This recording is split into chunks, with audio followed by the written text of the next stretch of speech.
ഹരേ രാമ ഹരേ കൃഷ്ണ. എല്ലാവർക്കും നമസ്കാരം. മഹാശിവരാത്രി തൊട്ടടുത്തെത്തിയിരിക്കുകയാണ്. ലോകമെങ്ങുമുള്ള ഹൈന്ദവ വിശ്വാസികൾ വളരെ ഭക്തിപൂർവം ആഘോഷിക്കുന്ന ഒരു ദിവസമാണ് നമ്മുടെ ഈ ശിവരാത്രി.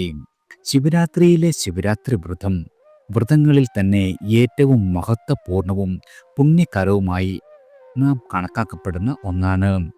ജീവിതത്തിലെ എത്ര വലിയ പ്രതിസന്ധികളെയും ഇല്ലാതാക്കുവാനും വന്നു ചേരുന്ന വെല്ലുവിളികളെ തരണം ചെയ്യുവാനും ഭഗവാൻ പരമശിവന്റെ അനുഗ്രഹം എന്നും കൂടെയുണ്ടാകുവാനും വേണ്ടിയാണ് ശിവരാത്രി വ്രതം നാം നോക്കുന്നത്.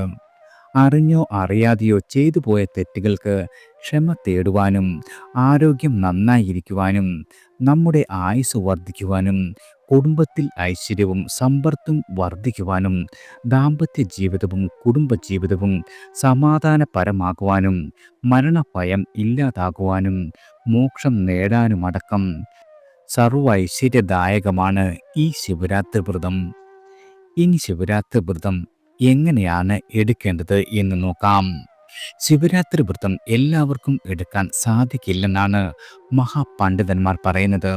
പലരും ശിവരാത്രി വ്രതം എങ്ങനെ എടുക്കണമെന്ന് ആഗ്രഹിച്ചാലും ആ സമയത്ത് അതിന് സാധിച്ചെന്ന് വരില്ല. പല തരത്തിലുള്ള തടസ്സങ്ങൾ നമുക്ക് വന്നു ചേരും. അതായത് പരമശിവനിൽ കറകളഞ്ഞ ഭക്തിയുള്ള ഭഗവാന്റെ അനുഗ്രഹം ഉള്ള ആളുകൾക്ക് മാത്രമേ ശിവരാത്രി വ്രതം എടുക്കുവാൻ കഴിയുകയുള്ളൂ. എന്നു കരുതി എനിക്ക് ഭഗവാന്റെ അനുഗ്രഹം ഉണ്ടാകില്ല എന്ന് കരുതി എടുക്കാതിരിക്കുകയല്ല. ഭഗവാന്റെ അനുഗ്രഹം ഒപ്പമുണ്ടോ എന്ന് കരുതി ശിവരാത്രി വ്രതം പൂർത്തിയാക്കുവാൻ സാധിക്കുന്നുണ്ടോ എന്ന് നോക്കി മനസ്സിലാക്കേണ്ടതാണ്. ശിവരാത്രികൾ 4 തരത്തിലാണ് ഉള്ളത്: മാസശിവരാത്രി, പക്ഷ ശിവരാത്രി, യോഗ ശിവരാത്രി, മഹാശിവരാത്രി. ഇതിൽ കുംഭമാസത്തിലെ ശിവരാത്രിയാണ് മഹാശിവരാത്രി. ഈ ദിവസമാണ് ശിവരാത്രി വ്രതം നാം എടുക്കേണ്ടത്. ഈ വർഷം 2025 ഈ വരുന്ന ഫെബ്രുവരി 26-നാണ് മഹാശിവരാത്രി വന്നു ചേരുന്നത്. ചതുർത്ഥി നാളിലാണ് മഹാശിവരാത്രി. ഫെബ്രുവരി 26 രാവിലെ മുതൽ പിറ്റേ ദിവസം, അതായത് വ്യാഴാഴ്ച 8 മണി വരെ ചതുർത്ഥിയാണ്.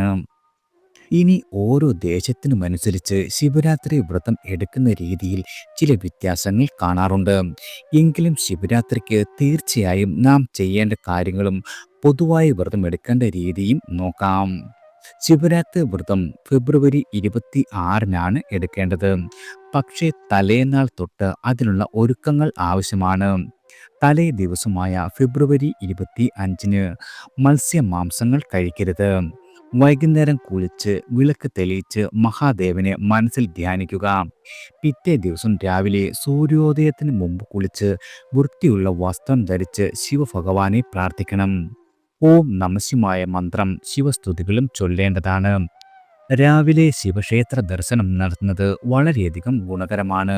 ക്ഷേത്രത്തിൽ പോകുമ്പോൾ വ്രതം എടുത്ത ആളുകൾ തീർത്ഥം സേവിക്കാതിരിക്കുവാൻ പ്രത്യേകം ശ്രദ്ധിക്കേണ്ടതാണ്. ശിവരാത്രി ദിവസം പൂർണ്ണമായും ഉപവസിച്ച് വ്രതം അനുഷ്ഠിക്കുന്ന ആളുകളുണ്ട്. അല്ലാതെ ഒരിക്കലൂണെടുത്ത് വ്രതം അനുഷ്ഠിക്കുന്നവരും ഉണ്ട്. പഴങ്ങളോ കരിക്കോ മാത്രം കഴിച്ച് വ്രതമെടുക്കുന്ന ആളുകളുമുണ്ട്. അവരവരുടെ ശരീരക്ഷമതയും ആരോഗ്യവും അനുസരിച്ചാണ് ഇവ തിരഞ്ഞെടുക്കേണ്ടത്. തിരുവാതിരയ്ക്കും ശിവരാത്രിക്കുമാണ് വ്രതമെടുക്കുന്ന ആളുകൾ ഉറക്കമൊഴിക്കുന്നത്. ശിവരാത്രി നാളിലാണ് നാം ഉറക്കം ഒഴിക്കേണ്ടത്, തലേ ദിവസമല്ല. അതായത് ഫെബ്രുവരി 26-നാണ് അത് വരുന്നത്. ഉറക്ക കഴിയുമ്പോൾ ആ സമയത്ത് നാമജപം നടത്തുകയോ ക്ഷേത്രത്തിലെ യാമപൂജയും ചടങ്ങുകളും കാണുകയോ ചെയ്യാം. അല്ലാതെ സമയം പോകുവാൻ മറ്റ് വിനോദ പരിപാടികളിൽ ഏർപ്പെടുന്നത് ഉറക്കൊഴിച്ചിലിനുള്ള ഫലം നൽകുകയില്ല. ക്ഷേത്രത്തിൽ പോയി ഉറക്കം മൊഴിയാത്തവർ വീട്ടിൽ പരമശിവന്റെ ഫോട്ടോയ്ക്ക് മുന്നിൽ നിലവിളക്ക് തെളിയിച്ച് ശിവസ്തുതികളോ ശിവ അഷ്ടോത്തരമോ സഹസ്രനാമമോ അല്ലെങ്കിൽ ഓം നമഃശിവായ മന്ത്രമോ ജപിക്കാവുന്നതാണ്. ശിവരാത്രി ദിവസം ഭസ്മം തൊടുന്നതിനും പ്രത്യേക പ്രാധാന്യമുണ്ട്. രാവിലെ വ്രതം തുടങ്ങുമ്പോൾ ഭസ്മം നനച്ച് തൊടുക. വൈകുന്നേരം നനയ്ക്കാതെയും തൊടേണ്ടതാണ്. വ്യാഴാഴ്ച രാവിലെ 8:53 വരെ ചതുർദശിയാണ്. ആ സമയം ശിവരാത്രി വ്രതം നീളും. അതിനുശേഷം ക്ഷേത്രത്തിലെത്തി തീർത്ഥം സേവിച്ചോ വീട്ടിൽ പുണ്യാഹമുണ്ടാക്കി സേവിച്ചു വ്രതം അവസാനിപ്പിക്കാവുന്നതാണ്. പൊതുവെ പ്രായഭേദമന്യേ സ്ത്രീ പുരുഷന്മാർക്ക് ശിവരാത്രി വ്രതം അനുഷ്ഠിക്കാവുന്നതാണ്. സ്ത്രീകൾക്ക് ആർത്തവശേഷം 7 ദിവസം കഴിയണം. അതുപോലെ പുല, വാലായ്മ എന്നിവയുള്ളവർ വ്രതം അനുഷ്ഠിക്കരുതെന്നാണ് പറയപ്പെടുന്നത്. നിങ്ങളുടെ ആരോഗ്യസ്ഥിതി മോശമായവരും വ്രതം എടുക്കാതിരിക്കുന്നതാണ് വളരെയധികം ഗുണകരം. 2025 ശിവരാത്രിയിലെ മഹാഭാഗ്യം കുംഭത്തിലാണ് ഉദിച്ചുയരുന്നത്. അതായത് ബുധൻ ഭാഗ്യദശയിൽ 5 രാശിക്കാരായ ആളുകൾ വട്ടപൂജ്യത്തിൽ നിന്നും ഉദിച്ചുയരും. ബുദ്ധി, വ്യാപാരം, വിദ്യാഭ്യാസം, ആശയവിനിമയം എന്നിവയുടെ കാരണഭൂതനാണ് ബുധൻ. ബുധന്റെ അനുഗ്രഹം ഉണ്ടെങ്കിൽ മാത്രമേ പരിശ്രമങ്ങൾക്ക് ഫലം ലഭിക്കുകയുള്ളൂ. അതായത് നമ്മുടെ വ്യാപാരത്തിലായാലും വിദ്യാഭ്യാസത്തിലായാലും മുന്നേറ്റം കുറിക്കുവാൻ സാധിക്കുകയുള്ളൂ. ബുധൻ ഒരു രാശി വിട്ട് അടുത്ത രാശിയിലേക്ക് മാറുമ്പോൾ, അതായത് മേടം മുതൽ മീനം വരെയുള്ള 12 രാശികളിലൂടെയും അത് ബാധിക്കും. 2025 ഫെബ്രുവരി 25 വൈകുന്നേരം 6:15 ബുധൻ കുംഭത്തിൽ ഉദിക്കുവാൻ പോകുന്നത്. ബുധ ഉദയത്തിനൊപ്പം തന്നെ ബുധാദിത്യ യോഗവും രൂപപ്പെടുന്നുണ്ട്. മഹാശിവരാത്രി ദിവസം നടക്കുന്ന ബുധന്റെ ഉദയം ചിങ്ങം ഉൾപ്പെടെ 5 രാശിക്കാർക്കാണ് അത്യന്തം ഗുണകരമാകുന്നത്. ബിസിനസ്സുകാർക്ക് ശ്രദ്ധേയമായ പുരോഗതി അനുഭവപ്പെടുവാൻ സാധ്യതയുള്ള സമയമാണ് വന്നെത്തിയിരിക്കുന്നത്. ആദ്യം ഇടവം രാശിക്കാരാണ്. കാർത്തിക മുക്കാൽ, രോഹിണി മകയിരം ആദ്യ പകുതി. ധനസംബന്ധമായ എല്ലാവിധ വെല്ലുവിളികളും നിങ്ങളിൽ നിന്നും അകന്നുമാറും. കുടുംബത്തിലുണ്ടായിരുന്ന എല്ലാവിധ തർക്ക വിഷയങ്ങൾക്കും അല്ലെങ്കിൽ വികാരങ്ങൾ പ്രകടിപ്പിക്കുന്നതിൽ ബുദ്ധിമുട്ടുകൾ അനുഭവപ്പെട്ടിരുന്ന ആളുകൾക്കും ബുധന്റെ ഉയർച്ചയോടെ വളരെയധികം ആശ്വാസം ലഭിക്കുന്നതാണ്. അനാവശ്യമായ ചിലവുകൾ നിയന്ത്രിച്ച് പണം സൂക്ഷിക്കുന്നതിനും കുടുംബ തർക്കങ്ങൾ പരിഹരിക്കുന്നതിനും കൂടുതൽ തുറന്ന ആശയവിനിമയം സാധ്യമാകുന്നതിനും ഈ സമയം അനുയോജ്യമാണ്. ബുധന്റെ ഈ മാറ്റം വിദ്യാർത്ഥികൾക്കും ദമ്പതികൾക്കും കുടുംബങ്ങൾക്കും വളരെയധികം ഗുണകരമാകും. അക്കാദമിക് പ്രശ്നങ്ങൾ നേരിടുന്ന വിദ്യാർത്ഥികൾക്ക് അവയെ മറികടക്കുവാനുള്ള ഭാഗ്യം സിദ്ധിക്കുന്നതാണ്. പ്രണയിക്കുന്ന ആളുകൾക്കും ദമ്പതിമാർക്കും അവരുടെ വികാരങ്ങൾ പ്രകടിപ്പിക്കുവാനൊരു അനുയോജ്യമായ സമയമാണ് വന്നെത്തിയിരിക്കുന്നത്. ഇടവം രാശിയിലുള്ള മാതാപിതാക്കൾ അവരുടെ കുട്ടികളുമായി വളരെയധികം സമയം ചെലവഴിക്കുവാനും ഈശ്വരാനുഗ്രഹത്താൽ സാധിക്കുന്നതാണ്. അടുത്തത് മിഥുനം രാശിക്കാരാണ്. മകയിരം പകുതി, തിരുവാതിര പുണർത്തം ആദ്യ മുക്കാൽ.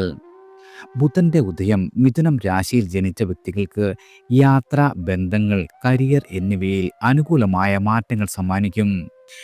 ദീർഘദൂര യാത്രകൾക്ക് അവസരമുണ്ടാകുന്നതാണ്. നിങ്ങളുടെ പിതാവുമായി ഉണ്ടായിരുന്ന അഭിപ്രായ വ്യത്യാസങ്ങൾ പരിഹരിക്കുവാൻ വളരെയധികം സാധ്യതയുണ്ട്. നിങ്ങളുടെ ഇളയ സഹോദരനോടൊപ്പം യാത്ര പോകുവാനും സാധിക്കും. രാഷ്ട്രീയക്കാർക്ക് വിവാദങ്ങളിൽ നിന്നും ആശ്വാസം ലഭിക്കുന്ന കാലമാണ്. അധ്യാപകരും ഉപദേശകരും നേർവഴി കാട്ടി നിങ്ങളുടെ കൂടെ നിൽക്കുന്ന സമയം. തെറ്റായ പ്രസ്താവന മൂലം മുൻപ് വിവാദങ്ങളിൽപ്പെട്ട രാഷ്ട്രീയക്കാരുടെ പ്രശ്നങ്ങൾ ബുധന്റെ സ്വാധീനത്താൽ പരിഹരിക്കുവാനുള്ള അവസരം ഈശ്വരാനുഗ്രഹത്താൽ വന്നുചേരും. അടുത്തത് ചിങ്ങം രാശിക്കാരാണ്. മകം പൂരം ഉത്രം കാൽഭാഗം. ചിങ്ങം രാശിയുടെ 7ാമത്തെ ഭാവത്തിലാണ് ബുധന്റെ ഉദയം നടക്കുന്നത്. ഇത് സാമ്പത്തിക രംഗത്തും കുടുംബവുമായി ബന്ധപ്പെട്ട കാര്യങ്ങളിലും അനുകൂലമായ മാറ്റങ്ങൾ നിങ്ങളുടെ ജീവിതത്തിൽ സമ്മാനിക്കും. നിക്ഷേപങ്ങൾക്ക് മികച്ച ലാഭം വന്നുചേരും. ഏറെ കാലമായുള്ള കുടുംബ പ്രശ്നങ്ങൾക്ക് പരിഹാരം കാണാൻ പറ്റുന്നതാണ്. പങ്കാളിത്ത ബന്ധത്തിലെ തെറ്റിദ്ധാരണകളെല്ലാം പരിഹരിക്കുവാൻ സാധിക്കും. എങ്കിലും ബിസിനസ് സഹകരണത്തിൽ ചെറിയ പാളിച്ചകൾ സംഭവിക്കുവാൻ ഇടയുണ്ട്. വരുമാനം വളരെയധികം നിങ്ങളുടെ കുതിച്ചുയരും. ഇത് സാമ്പത്തിക സ്ഥിതി മെച്ചപ്പെടുത്തുകയും മുമ്പുണ്ടായിരുന്ന ധനപരമായ ബുദ്ധിമുട്ടുകൾ പരിഹരിക്കപ്പെടുകയും ചെയ്യുന്നതാണ്. നിക്ഷേപങ്ങൾ നടത്തുവാൻ ഈ കാലഘട്ടം നിങ്ങൾക്ക് വളരെയധികം അനുയോജ്യമാണ്. കൂടാതെ കുടുംബാംഗങ്ങളുമായുള്ള നല്ലൊരു ബന്ധം പുലർത്തുവാനും നിങ്ങൾക്ക് സാധിക്കുന്നതാണ്. അടുത്തത് കന്നി രാശിക്കാരാണ്. ഉത്രം മുക്കാൽ, അത്തം ചിത്തിര ആദ്യ പകുതി. ബുധൻ കുംഭത്തിൽ ഉദിക്കുമ്പോൾ കന്നി രാശിക്കാർക്ക് ഊർജവും പുതിയ ആവേശവും അനുഭവപ്പെടും. എന്നാൽ നിങ്ങളുടെ ആരോഗ്യത്തെക്കുറിച്ചുള്ള ജാഗ്രത വളരെയധികം അത്യാവശ്യമാണ്. കാരണം ആരോഗ്യം അവഗണിക്കുന്നത് രോഗങ്ങൾ തിരിച്ചറിയപ്പെടുന്നത് വൈകുവാൻ വളരെയധികം കാരണമാകും. നിങ്ങളുടെ ജീവിതത്തിൽ വെല്ലുവിളികൾ നേരിടുന്ന ആളുകൾക്കും വളരെയധികം ആശ്വാസവും പുരോഗതിയും വന്നു ചേരും. ബുധൻ വക്രഗതിയിൽ നിന്ന് പുറത്തു വന്നുദിക്കുമ്പോൾ സർക്കാർ ജോലികൾക്കായി അപേക്ഷിക്കുവാനും മത്സര പരീക്ഷകൾക്ക് തയ്യാറെടുക്കുവാനും അനുകൂലമായ സമയമാണ്. ഈ സമയത്ത് നിയമവിവാദങ്ങൾ അല്ലെങ്കിൽ സങ്കീർണമായ പ്രശ്നങ്ങളെല്ലാം പരിഹരിക്കപ്പെടും. സേവന മേഖലയിലുള്ള വ്യക്തികൾക്ക് ഈ കാലഘട്ടം വളരെയധികം ഗുണകരമാണ്. എങ്കിലും വായ്പകൾ എടുക്കുന്നത് കഴിവതും ഉപേക്ഷിക്കുന്നതാണ് ഉത്തമം. ആരോഗ്യപരമായി അല്പം ജാഗ്രത പാലിക്കുന്നതും ഗുണകരമാണ്. അടുത്തത് കുംഭം രാശിക്കാരാണ്. അവിട്ടം ആദ്യ പകുതി, ചതയം പൂരുട്ടാതി ആദ്യ മുക്കാൽ ഭാഗം. ബുധന്റെ ഉദയം കുംഭരാശിക്കാർക്ക് പ്രതീക്ഷയ്ക്കുള്ള വകയുള്ള ചില അവസരങ്ങൾ സമ്മാനിക്കും. വിദ്യാഭ്യാസം, പ്രണയം, കുടുംബം, കരിയർ മേഖലകളിൽ പുരോഗതിക്ക് ഈ സമയം അനുകൂലമാണ്. വിദ്യാർത്ഥികൾക്ക് അക്കാദമിക്കായ വെല്ലുവിളികളിൽ നിന്നും ആശ്വാസം ലഭിക്കും. പ്രണയബന്ധങ്ങൾ വളരെയധികം ശക്തിപ്പെടുന്നതാണ്. മാതാപിതാക്കൾക്ക് അവരുടെ കുട്ടികളുമായി വളരെയധികം സമയം ചെലവഴിക്കുവാനുള്ള സാഹചര്യം സിദ്ധിക്കും. വ്യാപാരികൾ, ബാങ്കർമാർ, ഡാറ്റാ സയന്റിസ്റ്റുകൾ തുടങ്ങിയ ജോലിയുള്ള ആളുകൾക്ക് ഈ മാറ്റത്തിലൂടെ പ്രത്യേക ഗുണഫലങ്ങൾ വന്നുചേരും. ചില അനിശ്ചിതത്വങ്ങൾ ഉണ്ടാകുമെങ്കിലും ബുധന്റെ സ്വാധീനം നെഗറ്റീവ് ഫലങ്ങളെ കുറയ്ക്കുവാനും വിജയത്തിനുള്ള അവസരങ്ങൾക്കുള്ള വഴി തുറക്കുകയും ചെയ്യുന്നതാണ്. കൂടാതെ പ്രണയബന്ധങ്ങൾ കൂടുതൽ ധനപരവും അർത്ഥപൂർണവുമാകുവാൻ ഇടയുള്ള സമയമാണ് ഈശ്വരാനുഗ്രഹത്താൽ നിങ്ങൾക്ക് വന്നു ചേർന്നിരിക്കുന്നത്. എല്ലാവർക്കും ഭഗവാന്റെ അനുഗ്രഹവും കടാക്ഷവും ഈശ്വരനാമത്താൽ വന്നു ചേരട്ടെ.